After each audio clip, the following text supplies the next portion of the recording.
अरे लक्ष्मी, माफ करना, वो मास्टर जी ने बिठा लिया था अपने पास। बोले कि इतने दिनों बाद आए हो शर्मा जी, थोड़ी देर बैठकर जाइए। मैं मना नहीं कर सका उनके प्यार और अपनत्व भरे आग्रह को। मुझे पता है तुम मेरा इंतजार कर रही होगी। मेरे आने के बाद ही तो तुम दोपहर की नींद लेती हो। चलो अब थोड़ी देर आराम करो, मैं भी आराम करता हूँ। खाना नहीं खाऊंगा, वर्मा जी ने नाश्ता करा दिया था, उसी से मेरा पेट भर गया था। लक्ष्मी चुपचाप बैठी हुई शर्मा जी की बातें खामोशी से सुन रही थी। शर्मा जी बोले, अरे नाराज हो क्या लक्ष्मी, ज्यादा देर लगा दी इसलिए? चलो अब लेट जाओ, सो जाओ, दोपहर के 2 बज गए हैं। लक्ष्मी जी शर्मा जी पर थोड़ा गुस्सा होते हुए बोली, आपकी खुद की पेट पूजा हो गई तो क्या, मेरी भी पेट पूजा हो गई क्या? अरे सुबह की चाय के साथ 2 बिस्किट खाए हुए बैठी हूँ यहाँ पर, अभी तक खाना नहीं खाया है मैंने। शर्मा जी बोले, अरे तो तुमने अभी तक खाना क्यों नहीं खाया? चलो अब खा लो, बहू को आवाज लगा दो, वो ले आएगी। बहू होगी तब सुनेगी ना आपकी आवाज, और खाना बना हुआ होगा तब खा पाऊंगी ना। अरे आपके जाते ही वो भी चली गई थी अपनी किसी सहेली के साथ मार्केट में, और मुझे बोला कि माँ मैं थोड़ी देर में आ जाऊंगी, पर अभी तक नहीं आई। मैं बना लेती कुछ, पर आपको पता है मेरे चक्कर आने की बीमारी है, मैं ज्यादा देर खड़ी नहीं रह पाती। शर्मा जी को बहू की इस गैर जिम्मेदारी पर थोड़ा गुस्सा आया। शर्मा जी बोले, लक्ष्मी मैं बना देता हूँ तुम्हारे लिए दलिया, मुझे पता है तुम्हारे घुटने भी तुम्हारा साथ नहीं देते, और तुम्हें चक्कर आते हैं, तुम नहीं बना पाती कुछ भी। बहू को ये सब पता है तो उसको तुम्हारे लिए खाना तो बनाकर जाना ही चाहिए था ना। पर आजकल देख रहा हूँ बहू बहुत ही लापरवाह होती जा रही है, खाना कभी टाइम पर नहीं बनाती। उसको पता है हम दोनों की दवाइयाँ चल रही है, खाना टाइम पर खाएंगे तभी तो दवाइयाँ टाइम पर ले पाएंगे। शर्मा जी गुस्सा होते हुए बोले, पर तुम तो कुछ मत कहा करो, बस वो जैसा करे उसको करने देती हो, इंतजार करती रहती हो, पर कभी जोर लगाकर नहीं कहती उसको। मोबाइल पर ही घंटों बातें करने में लगी रहती है। ऐसा नहीं है पहले खाना बना दूं फिर बाकी के काम बाद में करूं। अरे बूढ़े माँ बाप है, उनको तो सिर्फ 2 टाइम का खाना चाहिए, टाइम पर वो भी नहीं हो पाता इससे। इसी बीच शर्मा जी की बहू आरती भी मार्केट से शॉपिंग करके घर आ गई थी। शर्मा जी का सारा गुस्सा आरती को देख कर ही फूट पड़ा। वो बोले कि आरती तुम इतनी लापरवाह कैसे हो सकती हो? तुम्हें पता है तुम्हारी सास को घुटने में कितना दर्द रहता है, वो खड़ी नहीं हो सकती। खाना टाइम पर नहीं मिले तो हमको चक्कर आने लगते हैं। अरे तुम्हें मार्केट जाने से हमने मना नहीं किया, पर कम से कम खाना तो बनाकर जाया करो। लापरवाही की भी हद होती है। आरती को अपने ससुर जी का ये व्यवहार देखकर अपनी गलती नजर नहीं आई, बल्कि वो उन्हीं पर चिल्लाने लगी, घर पर सिर्फ मेरा ही खाना बनाने का काम है क्या? अरे मेरे और भी बहुत सारे काम हैं, मैं वो नहीं करूं क्या?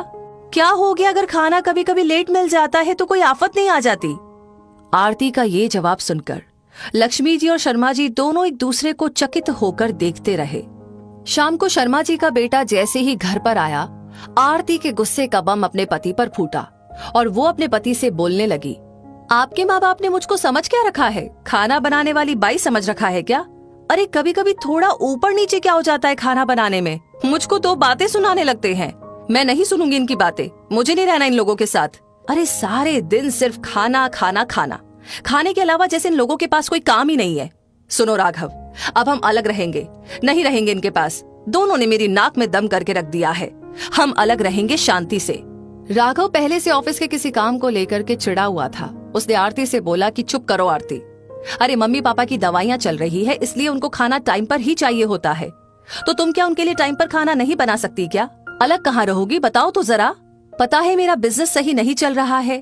अरे माँ बाबूजी का सहारा है, अभी उनका बनाया हुआ घर है, छत मिली हुई है हमको, इतना बड़ा सहारा दे रखा है उन्होंने हमें, फिर भी तुमको उनकी कोई कदर नहीं है। अरे मेरी अभी इतनी हैसियत नहीं है कि मैं बाहर जाकर अपना अलग घर बसा सकूं। आरती गुस्से में बड़बड़ बोले जा रही थी, मुझको कुछ नहीं सुनना, मैंने बोला मुझे अलग रहना है तो अलग रहना है, नहीं रहना तुम्हारे मम्मी पापा के पास मुझे। आरती और राघव की अलग रहने की बहस शर्मा जी और लक्ष्मी जी के कानों में आराम से पहुंच रही थी। शर्मा जी के घर का वातावरण अशांत हो गया था दोनों की बहस से। तभी राघव गुस्से से बाहर निकलता हुआ आया और अपने पापा से बोला, पापा आप मेरी संपत्ति का हिस्सा मुझे दे दो, मैं मेरे हिसाब से मेरी जिंदगी सेट कर लूंगा। तंग आ गया हूँ मैं रोज की इस तरह की बातों से। अरे ऑफिस में वैसे ही किसी काम को लेकर के स्ट्रेस चलता है, इधर घर में आओ तो वही तमाशा, दिमाग खराब कर दिया है इस माहौल ने अब मेरा। शर्मा जी भी गुस्से में आकर राघव से बोले, कौन सी संपत्ति का हिस्सा बरखुरदार? अरे तुमने कमाई थी क्या कभी कोई संपत्ति? अरे तुम जो कमाते हो वो तुम्हारे ऊपर ही नहीं सरता है, तो तुम हमें क्या दोगे? और इस घर का एक एक कोना मेरी मेहनत की कमाई से सज रहा है। छत से लेकर आंगन तक सब में मेरे पसीने की बूंदें लगी हुई है। जिंदगी की पूरी कमाई लगाई है मैंने मेरे इस मकान में और मेरी संपत्ति बनाने में। तुम होते कौन हो मुझसे हिस्सा मांगने वाले? तुम्हें अलग रहना है, बेशक रहो, कोई दिक्कत नहीं है।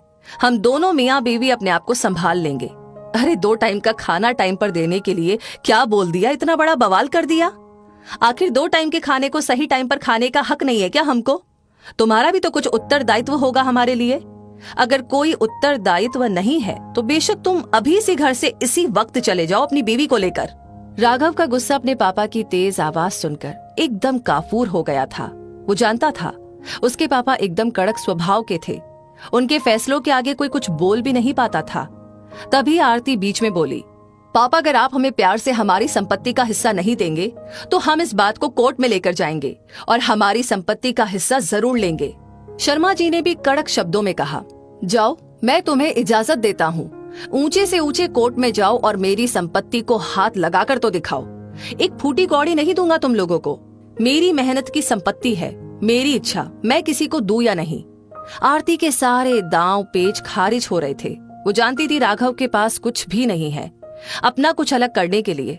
जोश में आकर के आखिरकार ये बातें बोल तो दी, अब उसका खामियाजा उन दोनों को खुद को ही उठाना पड़ रहा है। शर्मा जी तो अब दोनों को बाहर का रास्ता दिखा रहे थे। दोनों के सिर पर पसीने की बूंदें आ गई। राघव बोला, माफ कर दो पापा, गुस्से में आकर आपसे ऐसी बातें कर बैठा। अब से आरती भी आपके खाने का ध्यान रखेगी। हम दोनों आपको कोई शिकायत का मौका नहीं देंगे, पर प्लीज घर से बाहर मत निकालिए।